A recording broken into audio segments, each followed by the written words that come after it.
پدر و مادرها بگم که فقط پدر و مادر نباید از دست اولاد راضی باشن، اولادم باید راضی باشه.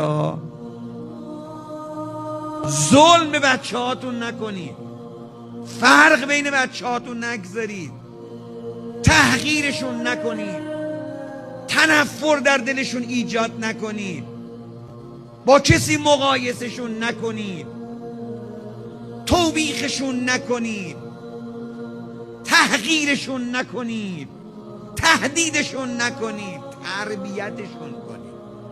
من 7 تا ته رو قبول ندارم، من یه دونه ته رو قبول دارم، تربیت رو قبول دارم، نه تهدید، نه تنفر، نه تمسخر، نه نمیدونم تنبیه، اینا رو ما قبول نداریم. تربیت.